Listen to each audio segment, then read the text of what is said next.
Bakunzi ba Rwanda Gospel TV, nane nongeye kubasuhuza mu izina ry'Umwami wacu Yesu Kristo. Uyu ni umunsi wacu wa 19 mu minsi 40 y'amasengesho. Nejejwe n'Imana none muri iki gitondo ngira ngo mvuge ku mugambi ifite ku buzima bwawe. Tumaze iminsi tuvuga kubohoka, kandi ndabizi neza yuko abakomeje gukurikira inyigisho zacu bamaze kumenya kubohoka icyo ari cyo, bamenya n'ibimenyetso bigaragaza umuntu uboshye, ndetse bamenya n'ibyo bakora kugira ngo bashobore kubohoka.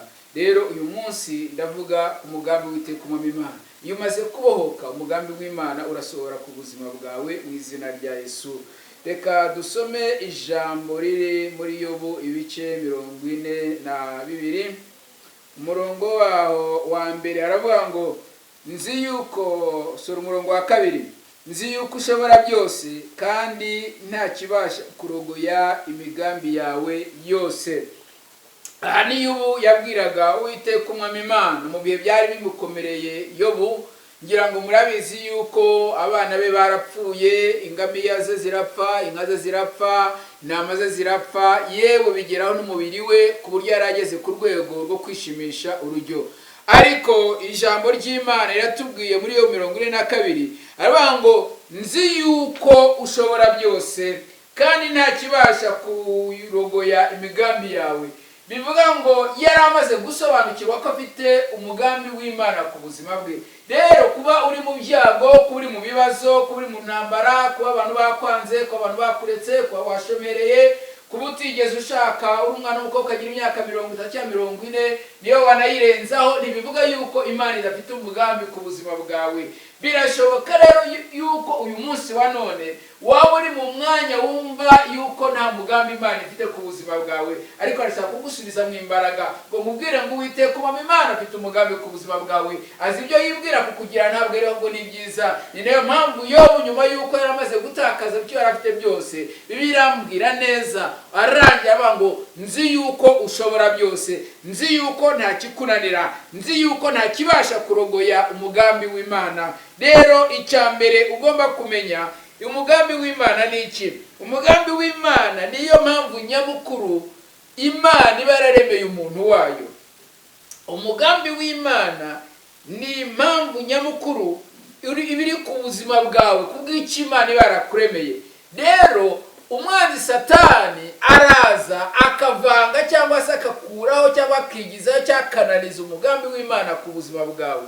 Ariko uyu munsi ngufite inkuru zamubwira ngo umugambi w'Imana ku buzima bwawe ushobora gusohora mu izina rya Yesu. Niyo mpamvu Yobu nawe mu bibazo yari afite, mu byari mukomereye cyane, Yobu yumvise yuko Imana ishobora byose, yumvise yuko Imana ifite umugambi mwiza ku buzima bwe, yumvise neza yuko Imana nubwo yari ameze uko yari ameze kuriya, ariko azongera akagira ubuzima. Iyo ukomeje ugasoma biravuga ngo Imana yongera gushumbusha Yobu, Imana yongera kugarukira Yobu, yongera gutunga ibiruta ibyo yari atunze, yongera kugira amahoro aruta yari afite, yongera kugira ubuzima buto bwo yari afite, kubera yuko Imana yari yongeye kumugarukaho. Rero wicika intege, witakaza umugambi Imana ifite ku buzima bwawe, witakaza ubuzima bwawe ngo uvuge ngo birarangiye, kuko nta gishobora kurogoye umugambi w'Uwiteka Umwami Imana. Icyambere ugomba kumenya rero, iyo Imana ifite umugambi ku buzima bwawe, iyo Imana igufiteho umugambi, icyambere cy'ingenzi usabwa kumenya ni iki ngiki: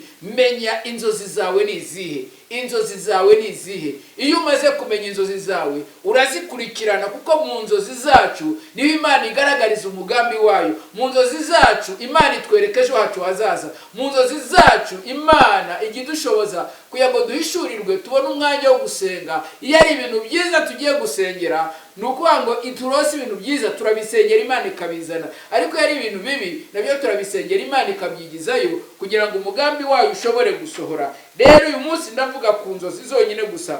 Rero inzozi zawe zishobora gutuma Imana ishobora guhindura amateka y'ubuzima bwawe. Haleluya! Haleluya. Wowe uneze amatwi muri aka kanya, rege ngusubize mu imbaraga, ubwire ngo Imana ifite umugambi mwiza ku buzima bwawe, ubwire ngo Imana iracyari ku ngoma. Yeremiya igice cyaho cya 4 avuga ngo nakumenye utaraba urusoro mu nda ya mama wawe, bivuga ngo ukiri mu nda ya mama wawe utaraba urusoro mu nda ya mama wawe. Bivuga ngo Imana ijya kurema ijuru n'isi, Imana yari ifite umugambi wawe, Imana yari ifite icyo ikuremeye. Ntabwo wigeze kuza kubwimanuka, ahubwo waje kuko Imana yari ifite icyo igambiriye kugira ngo ukoreshe mu gihe nk'iki ngiki. Uyu munsi ushobora kuvuga ngo ese ngewe n'iki nakora? Ndagiye kuvuga ngo haracyari ibyiringiro, ngo nubwo igiti cyaba cyaratemwe ariko kizongera gishibuke, amashami yacyo yongera igitontome. Nshuti yanyu neza amatwi muri aka kanya, kubw'umugambi w'Uwiteka Umwami Imana, uyu munsi wa 19 ndagiye kubwira ngo Imana igiye kongera kuzura inzozi zawe, Imana igiye kongera kuguhagurutsa no kukurengera, Imana igiye kongera guhagurutsa mu buzima bwawe icyo yavuze ku buzima bwawe. Nusengana nanjye umunsi wa none, Imana yiteguye kugira ngo icyo yavuze ku buzima bwawe ishobore kugisohoza mu izina ry'Umwami wacu Yesu Kristo. Ndero ndashakira mere ku mugabo bita Yosefu. Yosefu mu Itangiriro ibice 37 tubona Yosefu yari afite umugambi, cyangwa Imana ifite umugambi ku buzima bwe, ariko bene se batangira kurwanya umugambi w'Imana ku buzima bwe. Biratubwira neza mu bice 32 umurongo wa 5 ngo Yosefu arota inzozi azirotorera bene se barushaho kumwanga. Nawe tekereza, inzozi ze yazirotoreye bene se aho kugira ngo bamushyigikire, ahubwo barushaho gutangira kumwanga. Rero abantu bazakwanga kubw'umugambi Imana ifite ku buzima bwawe. Abantu bazakwanga kuko hari icyo Imana yavuze ku buzima bwawe, ariko ndashaka kugusubiza mu imbaraga. Nubwo bakwanga kubera ko hari icyo Imana yavuze ku buzima bwawe, ntabwo ubuzima bwawe buzaguma uko bwari buri, ntabwo imibereho izaguma uko yari iri, ahubwo Imana yo mu ijuru izahaguruka, ngo kandi nihaguruka ntabwo izaceceka, izahaguruka kandi nihaguruka izakora ikigomba gukora ku buzima bwawe mu izina ry'Umwami wacu Yesu Kristo. Nshuti yanjye uneze amatwi muri aka kanya, ufite inkuru nziza kubw'umugambi w'Imana ifite ku buzima bwawe, kandi Imana yiteguye kurengera ubuzima bwawe ndetse n'amateka yawe mu izina ry'Umwami wacu Yesu Kristo. Uyu munsi wa 19 reka kubera umunsi w'umugisha, reka kubera umunsi wo guhindurirwa amateka. Nubwo bamwanze kubw'inzozi ze, ariko yakomeje ubuzima kugeza igihe za nzozi zagize gute zasohoreye. Iyo inzozi zawe zisohoye, Uwiteka Umwami Imana ahabwa icyubahiro. Izo zasohoye abakora bango, yewe dore imirimo Imana yakoze. Imana iteguye kugira icyo ikora ku buzima bwawe kugira ngo isohoze icyo Imana yavuze ku buzima bwawe. Ni nayo mpamvu ngira ngo mubwire nshuti yanjye, reka iyo ukomeje muri 37 mu gitabo cy'Itangiriro umurongo waho wa 18 haravuga ngo bamwitegereza akiri kure, bamugira inama yo kumwica atarabagera hafi. Baravuga ati dore Karose araje, nuko nimuze tumwice, tumujugunye mu rwobo rumwe muri izi zacukuriwe kubika amazi, tuzavuge tuti inyamaswa y'inkazi yaramuriye, tuzamenya inzozi ze uko zizabaho. Haleluya. Batangira kumugira umugambi wo kumwica, ariko iyo ukurikije ngo Rubeni umwe mu bavandimwe we ngo aravuga batoya, ahubwo two kumuta muri ayo mazi, two kumwica, ahubwo reka murongo wa 24 baramufata bamujugunya mu rwobo, ariko noneho rutarimo amazi, ruri mu busa. Haleluya. Reka mubwire nshuti yanjye, ntabwo uzapfa ubuzarama. Impamvu nabari bagambe kugushyira mu rwobo rurimo amazi bazaguta mu cyobo, ariko icyobo kitarimo amazi. Haleluya. Aho ngaho uzakomeza ube muzima, aho ngaho uzakomeza ubeho. Na Bibiliya atubwira neza ngo bicazwa no kurya ibyo yarazanye. Hari abashaka kurya ibyawe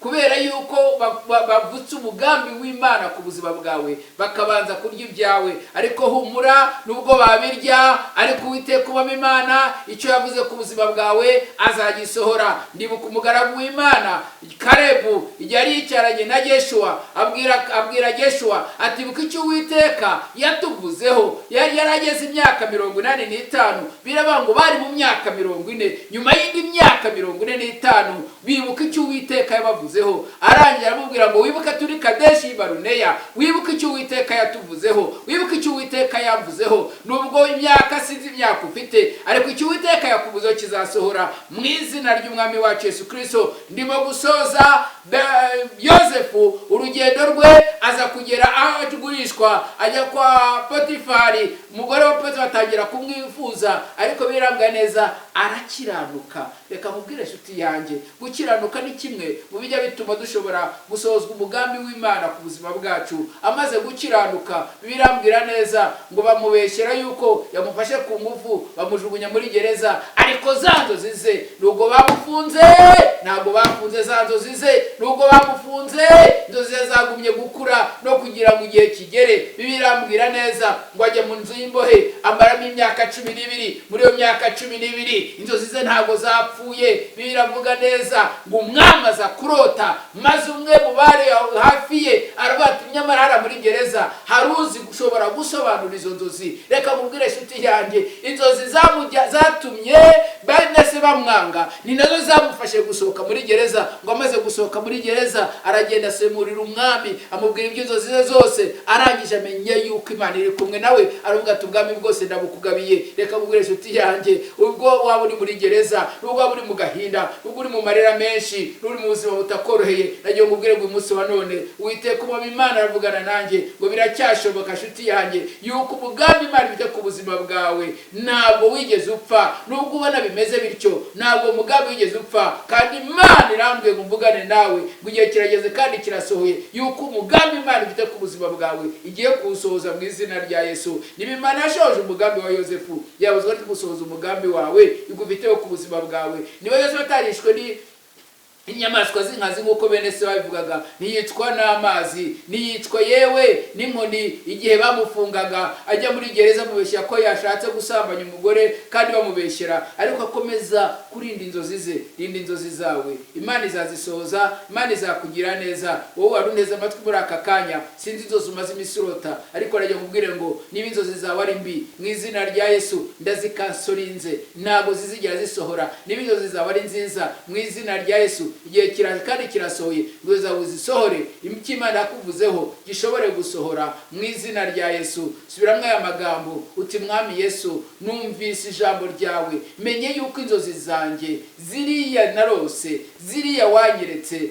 ziriya nziza, igihe kigeze kandi gisohoye kugira ngo zisohozwe mu izina rya Yesu. Niba usubize muri iri sengesho, reka ngusengere. Mana nziza nyiri cyubahiro, ni wowe Mana yo kwiringirwa data. Ndavugana n'abagabo n'abagore, ndavugana n'abasore n'inkumi, mwami inzozi zabo zasaga nkaho zajugunywe, zasaga nkaho bari muri gereza, mu izina rya Yesu. Mbaraga zakuye Yosefu zimuvana muri gereza, ayinjira ibwami, ahinduka umwami. Bibiri tuvuga ngo wa gatatu ku mwami, kubera yuko Uwiteka Nyiringabo Imana wari ufite umugambi ku buzima bwe, nawo ngo nawe ufite umugambi ku buzima bwe, mu izina rya Yesu. Mana ndasenze ngo uzisohoze, zisohore uyu mwaka utarashira, mu izina rya Yesu. Abasore barongore, abakobwa barongorwe, abashomeri bajye mu kazi, mu izina rya Yesu. Abarwayi bakire, abari mu bukene babuvemo, mwami wanjye Nyiringabo, kubw'umugambi mwiza ufite ku buzima bwabo. Nirukanye umwuka w'urupfu, nirukanye umwuka w'ubukene, mu izina rya Yesu. Ndahanura ubuzima, ndahanura amahoro, ndahanura imbabazi zawe ndetse n'urukundo rwawe, reka rube kuri we, maze Uwiteka Nyiringabo Imana azaze gushima, ngo Mana wakoze ibikomeye nawe aranezerewe. Icyubahiro cyose rero nkigaruriye, byose mbyizera mu izina rya Yesu, amen. Umugambi Imana igufiteho ugiye gusohora. Niba ukeneye gusengerwa, niba ukeneye amasengesho, ndagiye mubwire ngo mpamagara kuri nimero yanjye 0788430085. Turabakunda cyane kandi n'ibitekerezo byanyu turabikeneye. Imana ikumere umugisha. Mwari kumwe na Pastor John Karimbanyi. Hallelujah. Amen. I love you.